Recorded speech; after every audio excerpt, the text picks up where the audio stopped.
Good evening student. कल वाली class में हमने टर्म सिंबल निकालना देखा था। आज की जो क्लास है इसमें हम ऑर्गेल डायग्राम क्या होता है उसके बारे में हम डिस्कस करेंगे। ऑर्गेल ऊर्जा अवस्था आरेख ये क्या होता है देखते हैं। पदों की ऊर्जा तथा क्रिस्टल फील्ड की प्रबलता को चित्रित करने वाला सहसंबंध आरेख को रिलेशन डायग्राम को ऑर्गल आरेख कहते हैं। जो हमने कल टर्म सिंबल निकाले थे वो भी एक एनर्जी लेवल को बता रहे हैं और साथ में क्रिस्टल फील्ड की जो प्रबलता है, इन दोनों को आप कंबाइन करके इसका जब आप कोरिलेशन डायग्राम चित्रित करते हो तो जो डायग्राम प्राप्त होता है वो ऑर्गल आरेख कहलाता है। D1 व D9 अवस्था के लिए ऑर्गेल एनर्जी लेवल डायग्राम हम देखते हैं।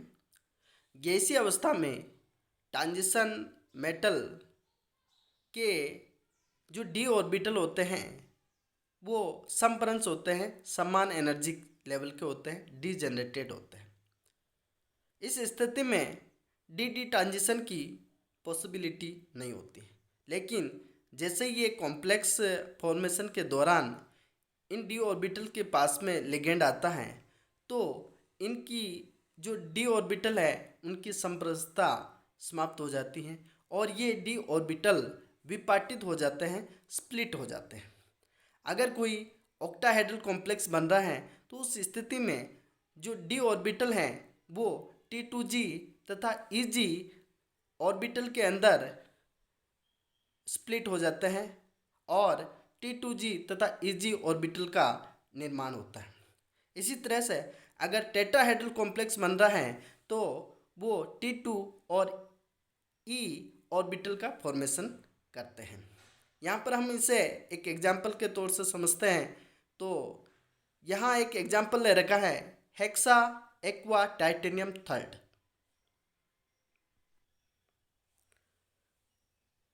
तो इस स्थिति में जो ये कॉम्प्लेक्स आयन बन रहा है, यहाँ पर जो टाइटेनियम है ये सेंट्रल एटम का कार्य करता है और यहाँ पर इस टाइटेनियम से 6 लिगेंड जुड़े हुए हैं और ये एक ऑक्टाहेड्रल कॉम्प्लेक्स है। यहाँ पर जो टाइटेनियम है इसका हम इलेक्ट्रॉनिक कॉन्फ़िगरेशन देखते हैं तो 3D2 4s2 आता है और जो इस सेंट्रल एटम टाइटेनियम की अगर आप ऑक्सीडेशन स्टेट निकालोगे तो वो +3 आती है। इस स्थिति में जो 2 इलेक्ट्रॉन तो s ऑर्बिटल से रिमूव होंगे और 1 इलेक्ट्रॉन d ऑर्बिटल से रिमूव होता है, बाहर निकलता है। तो इस स्थिति में जो Ti3+ होता है, टाइटेनियम 3+ का जो d ऑर्बिटल है उसके अंदर केवल 1 इलेक्ट्रॉन प्रेजेंट रहेगा। हमें ऑर्गेल डायग्राम बनाने के लिए आपको सबसे पहले टर्म सिंबल निकालना होगा जो कि एक एनर्जी लेवल को बता रहा है। तो वो हमने कल देखा था। यहाँ पर देखो कि ये हमने D1 जो डी ऑर्बिटल है इसके अंदर 1 इलेक्ट्रॉन प्रेजेंट है और ये 1 2 3 4 5 ये 5 डी ऑर्बिटल है और इसमें हमारे पास केवल 1 इलेक्ट्रॉन है तो ये 1 इलेक्ट्रॉन भरा हुआ है। सबसे पहले जो टर्म सिंबल निकालने के लिए आपको S की वैल्यू फाइंड आउट करनी होगी और S बराबर होता है n/2।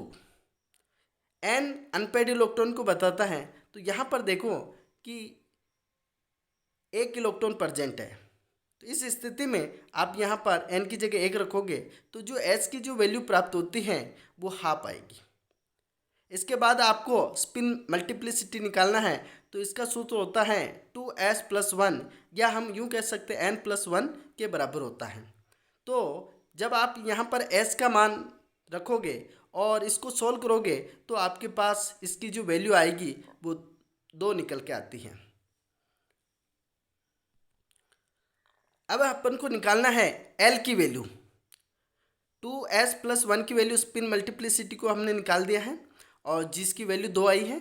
अब L की वैल्यू निकालना है तो यहाँ पर देखो कि ये जो इलेक्ट्रॉन है इसके ऊपर जो वैल्यू आ रही है वो +2 है और इस जब L की जो वैल्यू 2 आती हैं तो इसके लिए अपन टर्म जो यूज़ करते हैं वो D यूज़ करते हैं। तो L बराबर 2 है तो इस स्थिति में इसका जो टर्म आएगा वो D आता है। अब आपको स्पेक्ट्रोस्कोपिक टर्म लिखना है तो इसका जो सूत्र होगा 2s+1 स्पिन मल्टीप्लिसिटी और L। तो यहाँ पर इसकी जगह स्पिन मल्टीप्लिसिटी की जगह 2 लिखोगे और L की जगह आप टर्म लिखोगे D। तो इस तरह से आप टर्म सिंबल निकाल सकते हो। अब जो ये टर्म सिंबल निकली हैं इसी के आधार पर हम ऑर्गेल एनर्जी लेवल डायग्राम बनाते हैं।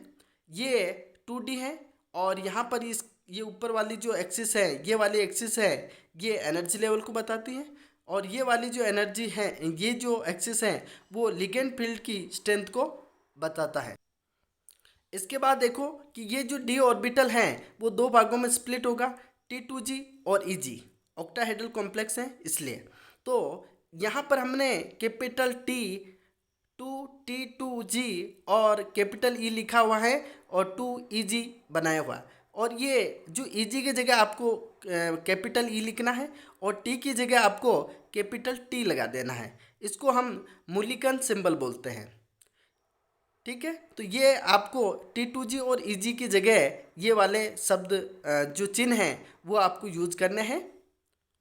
इसके बाद जो डी ऑर्बिटल है वो 2 भागों में स्प्लिट होगा, तो यहाँ पर हमने 2 भाग बना दिए हैं, T2G और EG ऑर्बिटल। और ये जो बीच वाली जो लाइन लिखी हुई है वो एवरेज एनर्जी लेवल को बताती है। और जब ये स्प्लिट होता है तो इसकी जो डिस्टेंस होती है, ये बीच वाली जो स्प्लिटिंग का गैप होता है वो डेल ओ से प्रदर्शित करते हैं। और इसकी अगर वैल्यू देखते हैं तो 10 dq या फिर यह एनर्जी लेवल से नीचे वाले जो ऑर्बिटल है इसके लिए -0.4 डेल ओ एनर्जी आएगी। और अगर ये ऊपर वाली वैल्यू देखो तो 0.6 डेल ओ इसकी वैल्यू होती है। अगर dq के अंदर देखते हैं तो ये जो नीचे वाली जो वैल्यू आएगी वो 4 dq रहेगी और ऊपर वाली जो वैल्यू रहेगी वो 6 dq रहती है। ओके, अब यहाँ पर देखो कि विपाटन के जो परिणाम स्वरूप यहाँ की जो डेल वैल्यू होती है वो लिगेंड की प्रकृति पर डिपेंड करती है। वो कैसे? अगर स्ट्रॉन्ग लिगेंड है तो ये जो स्प्लिटिंग होती है वो ज़्यादा होगी। उस स्थिति में इसका जो एब्जॉर्प्शन जो स्पेक्ट्रम प्राप्त होता है, एब्जॉर्प्शन स्पेक्ट्रम फ्रिक्वेंसी जो मिलेगी वो आपको थोड़ी ज़्यादा देखने को मिलेगी। यानी कि उसकी जो फ्रिक्वेंसी हमें जो स्पेक्ट्रम में प्राप्त होती हैं उनकी वैल्यू हमें ज़्यादा देखने को मिलती है। तो यहाँ इसको एक एग्जाम्पल से समझते हैं। यहाँ पर 3 कॉम्प्लेक्स ले रखे हैं, कॉम्प्लेक्स आयन बने हुए हैं, जो हेक्साक्लोरोटाइटेड थर्ड और हेक्साफ्लोरोटाइटेड थर्ड और इसी तरह से हेक्सासाइनोटाइटेड थर्ड। क्योंकि टाइटेड इसलिए लगा रहे हैं कि जो यहाँ पर ये कॉम्प्लेक्स है इसके बाहर की तरफ 3- चार्ज है, इसलिए हम इसकी जगह जो टाइटेनियम सेंट्रल मेटल होता है उसमें 8 लगा देते हैं। ठीक है, अब यहाँ पर देखो कि ये जो साइनाइड होता है वो स्ट्रॉन्ग लिगेंड होता है, जबकि और इससे कम वीक लिगेंड फ्लोरीन होता है और सबसे कम यहाँ पर वीक लिगेंड है क्लोरीन। तो जैसे जैसे इसकी जो प्रबलता बढ़ती है उस स्थिति में इनकी जो फ्रीक्वेंसी प्राप्त होती है स्पेक्ट्रम में या पीक जो मिलती हैं उनकी हाई फ्रीक्वेंसी वाली पीक हमें देखने को मिलती है। तो यहाँ पर देखो कि ये जो कॉम्प्लेक्स है इसकी जो पीक मिली है 13,000 पर सेमी है। इसी तरह से सेमी इनवर्स है और इसी तरह से जो ये वाला कॉम्प्लेक्स है हेक्साफ्लोरोटाइटेड थर्ड की जो फ्रीक्वेंसी प्राप्त होती है 18,900 सेमी इनवर्स है। और इसी तरह से जो ये हेक्सासाइनोटाइटेड थर्ड कॉम्प्लेक्स की जो फ्रीक्वेंसी प्राप्त हो रही है वो 22,300 सेमी इनवर्स प्राप्त होती है। यानी कि आप देखो कि जैसे जैसे लिगेंड सेंट्रल मेटल तो इन तीनों में सेम है, लेकिन जैसे जैसे लिगेंड की जो स्ट्रेंथ बढ़ती है और उसी आधार पर इसकी जो फ्रीक्वेंसी होती हैं आवृत्ति होती हैं वो बढ़ती हैं। हमें स्पेक्ट्रम के अंदर इनकी जो वैल्यू प्राप्त होती है इस रेंज पर हमें प्राप्त होती हैं। अब यहाँ पर देखो कि जब आप इलेक्ट्रॉन भरोगे तो यहाँ सबसे पहले T2G के अंदर इलेक्ट्रॉन भरोगे और ये जो इलेक्ट्रॉन एक्साइटेड होकर कहाँ जाएगा, EG ऑर्बिटल के अंदर जाता है। तो यहाँ पर लिखा हुआ है D1 जो इलेक्ट्रॉनिक कॉन्फ़िगरेशन रखते हैं उनके लिए इलेक्ट्रॉन का ट्रांजिशन कहाँ से कहाँ हो रहा है, T2G से EG के अंदर ट्रांजिशन होता है। ठीक, इसी तरह से नेक्स्ट अपन D9 के अंदर देखते हैं। जो D9 के लिए ऑर्गेल डायग्राम जब अपन निकालते हैं तो उस स्थिति में यहाँ पर जो अभी D1 के लिए जो ऑर्गेल डायग्राम प्राप्त हुआ है उसका रिवर्स उल्टा आपको यहाँ पर अपोजिट ऑर्गेल डायग्राम D9 के लिए देखने को मिलता है। और यहाँ पर होल क्रिएट होने की वजह से हमें ये इसका उल्टा डायग्राम देखने को मिलता है, जो यहाँ पर समझते हैं। यहाँ पर है एग्जाम्पल ले रहे हैं हेक्सा एक्वा कॉपर सेकंड, जो एक कॉम्प्लेक्स आयन है। और इस संकुल की व्याख्या करने के लिए जो इसका जो व्यवहार होता है वो टाइटेनियम के समान ही होता है। और इस स्थिति में जो इसका ये यहाँ पर डायग्राम बनाया हुआ है जो हम देखते हैं, यहाँ पर देखो कि D1 विन्यास की स्थिति में इलेक्ट्रॉन लोअर एनर्जी वाला T2g में होता है, जबकि D9 विन्यास के लिए जो Eg ऑर्बिटल होता है इसमें एक होल क्रिएट होता है, उपस्थित होगा। इस स्थिति में D1 विन्यास में एक इलेक्ट्रॉन का ट्रांजिशन T2g स्तर से Eg स्तर में होगा, जो अभी हमने देखा है। और जबकि D9 विन्यास में जो एक होल होता है उसका जो स्थानांतर होता है वो कहाँ जाएगा, Eg से T2g स्तर में ट्रांसफर होता है। अभी इसको समझने के लिए हम यहाँ पर देखो, यहाँ hexa aqua copper second ion है। और जब आप इसका टर्म सिंबल निकालते हो तो यहाँ इसका इलेक्ट्रॉनिक कॉन्फ़िगरेशन देखो 3D10 4s1 है। और यहाँ पर जो कॉपर है ये इस सेंट्रल मेटल आयन कॉपर है, इसकी जो ऑक्सीडेशन स्टेट आएगी +2 रहती है। इस स्थिति में यहाँ से एक इलेक्ट्रॉन s ऑर्बिटल से एक d ऑर्बिटल से रिमूव होगा, तो उस स्थिति में जो इलेक्ट्रॉनिक कॉन्फ़िगरेशन Cu2+ के लिए प्राप्त होगा 3D10 प्राप्त होगा। अब यहाँ पर हमने इलेक्ट्रॉनों को भर दिया है, तो 1 2 3 4 5 और 6 7 8 9, यानी कि ये 9 जो इलेक्ट्रॉन है उनको हमने इस d ऑर्बिटल के अंदर भरा हुआ है। अब आपको s की वैल्यू निकालनी है तो n/2 होता है। तो यहाँ पर अनपेड इलेक्ट्रॉन कितने, 1 है, तो यहाँ हमने 1 लिखा हुआ है, तो हाफ इसकी वैल्यू आएगी। और स्पिन मल्टीप्लिसिटी में रखोगे तो इसकी वैल्यू हमें 2 ही प्राप्त होती है। और एल की वैल्यू निकालोगे तो यहाँ पर देखो इसकी जो वैल्यू आएगी आपके पास 2 ही निकल कर आएगी। क्यों कि यहाँ पर देखो 2 तो प्लस वाले चिन्ह, 2 माइनस वाले, यानी कैंसिल, ये इसके लिए तो 0 रहेगी। और यहाँ पर माइनस वाले कितने इलेक्ट्रॉन, 2 हैं, और इसी तरह से प्लस वाले 2, तो ये तो कैंसिल आउट। और यहाँ पर है +2 वाले 2 इलेक्ट्रॉन है तो 4 हो रही हैं, जबकि माइनस वाला 1 इलेक्ट्रॉन है। तो इस तरह से केवल ओवरऑल कट के आपके पास +2 वैल्यू देखने को मिलेगी। तो यहाँ पर एल की जो वैल्यू प्राप्त होती है वो 2 आती है, और इसके लिए जो टर्म यूज़ करते हो वो D प्राप्त होता है। अब यहाँ पर इसका स्पेक्ट्रोस्कोपिक टर्म लिखोगे तो 2s+1l लिखोगे, और यहाँ पर जो स्पिन मल्टीप्लिसिटी की जगह आप 2 लिखोगे। यहाँ पर इसका जो टर्म निकल कर आएगा वो 2D होता है। अभी हमने कहा कि जो D9 होता है इसमें एक होल क्रिएट होने की वजह से यहाँ पर जो इलेक्ट्रॉन है ना यहाँ पर नहीं है, तो यहाँ पर एक होल क्रिएट हो जाता है, और उसकी वजह से जो आपको इसका D9 का जो ऑर्गेल डायग्राम प्राप्त होता है वो उल्टा देखने को मिलता है। अपोजिट D9 जो 1 है उसका विपरीत आपको इसका ऑर्गेल डायग्राम देखने को मिलता है। तो यहाँ पर इसका ऑर्गेल डायग्राम बना रखा है। वहाँ जो D1 के अंदर हमने T2g नीचे लिखा हुआ था और Eg ऊपर लिखा हुआ था, यहाँ पर आपको रिवर्स कर देना, उल्टा कर देना है। Eg जो ऑर्बिटल है वो नीचे की तरफ रहेगा, जबकि T2g जो ऑर्बिटल है वो ऊपर की तरफ रखना है।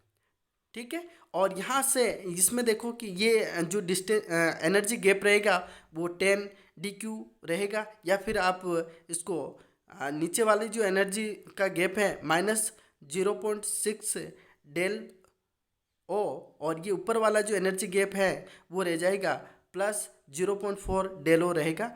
ये आप इससे वैल्यू से आप निकाल सकते हो। ठीक है। अब यहाँ पर देखो जो इलेक्ट्रॉन का ट्रांजिशन हो रहा है वो कहाँ से हो रहा है, Eg होल कहाँ है, Eg के अंदर था, तो ये रिवर्स हो गया। तो इलेक्ट्रॉन का ट्रांजिशन Eg ऑर्बिटल से किस तरफ जाएगा, T2g ऑर्बिटल की तरफ ट्रांसफर होता है। तो यहाँ यही बात हमने यहाँ पर लिखी हुई है कि जो D9 इलेक्ट्रॉनिक कॉन्फ़िगरेशन के लिए जो छिद्र होने की वजह से जो होल होता है तो इसका जो स्थानांतरण होता है Eg ऑर्बिटल से T2g ऑर्बिटल की तरफ ट्रांसफ़र होता है। ठीक है, तो यहीं ये बात लिखी हुई है कि अभी हमने पीछे D1 का जो ऑर्गल डायग्राम देखा था उसमें लिखा हुआ था कि D1 के लिए जो इलेक्ट्रॉन का ट्रांसफ़र हो रहा है वो T2G से EG की तरफ हो रहा है, जबकि D9 के लिए जो इलेक्ट्रॉन का जो ट्रांजिशन होता है, जो होल का जो ट्रांजिशन हो रहा है यहाँ पर EG से T2G की ओर होता है। ठीक है, तो आपको ये डायग्राम समझ में आया होगा। इस तरह से आप D1 और D9 के लिए ऑर्गल डायग्राम बना सकते हो। अब ये होल क्या होता है इसको बारे में अपन समझते हैं। होल निर्माण या फिर यूँ कहे कि रिक्ति का निर्माण क्या होता है, तो ये इसको आप यूँ देख सकते हैं, जो डी ऑर्बिटल होते हैं, रिक्ति का निर्माण या होल फॉर्मेशन, इसकी जो अपन डेफिनेशन देते हैं तो वो ये होती है कि ऐसे सारे डी सब सेल के इलेक्ट्रॉनिक कॉन्फ़िगरेशन जो या तो आधे बड़े हो या पूरे बड़े हो, उससे एक कम इलेक्ट्रॉन या फिर दो इलेक्ट्रॉन कम वाले इलेक्ट्रॉनिक कॉन्फ़िगरेशन रखते हैं, वे सारे के सारे नॉर्मल स्प्लिटिंग से अपोजिट स्प्लिटिंग देते हैं। ये आपको ध्यान में रखना है। इसकी वजह से अभी हमने D1 के लिए देखा तो इसकी स्प्लिटिंग कैसी हो रही थी, T2G से EG, है ना। लेकिन जब D9 यानी कि हाफ फील्ड से कम एक इलेक्ट्रॉन कम हो या फुल फील्ड से एक इलेक्ट्रॉन कम हो, इसी तरह से हाफ फील्ड से दो इलेक्ट्रॉन कम हो या फिर हाफ फील्ड से फुल फील्ड से दो इलेक्ट्रॉन कम हो, तो ये वाले जो इलेक्ट्रॉनिक कॉन्फ़िगरेशन मिलते हैं वो नॉर्मल स्प्लिटिंग से अपोजिट स्प्लिटिंग देखने को मिलती है। तो यहाँ पर देखो कि ये जो D3 इलेक्ट्रॉनिक कॉन्फ़िगरेशन है, तो इसमें जो हाफ फील्ड से दो इलेक्ट्रॉन कम है तो ये नॉर्मल से अपोजिट स्प्लिटिंग देगा। इसमें एक कम है तो ये भी अपोजिट स्प्लिटिंग देगा, और ये फुल फील्ड से दो इलेक्ट्रॉन कम है ये भी अपोजिट स्प्लिटिंग देगा, और D9 है तो ये भी अपोजिट स्प्लिटिंग देता है। तो रिक्ति का निर्माण क्या होता है, ऐसे सारे डी सबकोश के इलेक्ट्रॉनिक कॉन्फ़िगरेशन जो हाफ फील्ड व फुल फील्ड इलेक्ट्रॉनिक कॉन्फ़िगरेशन से एक या दो इलेक्ट्रॉन कम रखते हैं, वे नॉर्मल स्प्लिटिंग से अपोजिट स्प्लिटिंग देते हैं। जो D3 है, D4, D8, D9 ऐसे जो इलेक्ट्रॉनिक कॉन्फ़िगरेशन आपको देखने को मिलेंगे, वो उनका जो ऑर्गल डायग्राम आएगा वो अपोजिट आता है, विपरीत आता है। ठीक है, अब अपन यहाँ पर एक टेट्राहेड्रल कॉम्प्लेक्स और ऑक्टाहेड्रल कॉम्प्लेक्स के अंदर जो ऑर्गल डायग्राम किस तरह से बनाते हैं उनको हमने यहाँ पर बना रखा है, और इसको हम समझने का प्रयास करते हैं। यहाँ पर देखो D1 व D9 या फिर D6 व D4 जो इलेक्ट्रॉनिक कॉन्फ़िगरेशन रखते हैं उनके लिए हम ऑर्गल डायग्राम बना रखा है। जो यहाँ पर हॉल फॉर्मेशन जो फॉर्मेशन होता है उसके अकॉर्डिंग देखें तो D4 और D9 का जो ये इसका जो नॉर्मल स्प्लिटिंग से अपोजिट आता है, और नॉर्मल स्प्लिटिंग D1 और D6 देखने को मिलेगी। इधर देखो कि ये ऑक्टाहेड्रल कॉम्प्लेक्स के लिए T2G और EG स्प्लिटिंग रहेगी। इसी स्थिति में जो ऑक्टाहेड्रल कॉम्प्लेक्स हैं तो D1 और D6 अगर ऑक्टाहेड्रल कॉम्प्लेक्स बना रहा है तो उसके लिए ऑर्गल डायग्राम की जो एनर्जी लेवल ये देखने को मिलेगी T2G से EG। और अगर टेट्राहेड्रल कॉम्प्लेक्स है तो इसकी उल्टी यानी कि ये जो टेट्राहेड्रल के अंदर जो स्प्लिटिंग देखने को मिलेगी D4 और D9 के लिए, यही ऑर्गल डायग्राम आपको प्राप्त होता है। इसी तरह से यहाँ पर देखो कि ये जो स्प्लिटिंग होती हैं EG और T2G, ये ऑक्टाहेड्रल में कौन सी आएगी, तो D4 यानी कि हाफ फील्ड से एक इलेक्ट्रॉन कम है या फुल फील्ड से एक इलेक्ट्रॉन कम है, तो D4 और D9 के लिए जो ये ऑर्गल डायग्राम देखने को मिलेगा ऑक्टाहेड्रल के लिए। और यही डायग्राम अगर आप टेट्राहेड्रल के लिए देखते हो तो D1 व D6 जो इलेक्ट्रॉनिक कॉन्फ़िगरेशन रखते हैं उनके लिए ये ऑर्गल डायग्राम देखने को मिलता है। ठीक है, तो ये आपका ऑर्गल डायग्राम जो टॉपिक था आज डिस्कस किया हमने, और आई होप आपको ये ऑर्गल डायग्राम किस तरह से बनाते हैं, ये जो टर्म सिंबल होता है उसका कोडिंग आपको बनाने हैं और इसी के आधार पर आपको एक्सप्लेन करना है। तो आई होप ये आज का ऑर्गल डायग्राम वाला जो टॉपिक था हमने डिस्कस किया आपको समझ में आया होगा। ठीक है, इसके साथ ये आपका चैप्टर फिनिश होता है। Okay, thank you. तो आज के लिए इतना ही काफ़ी।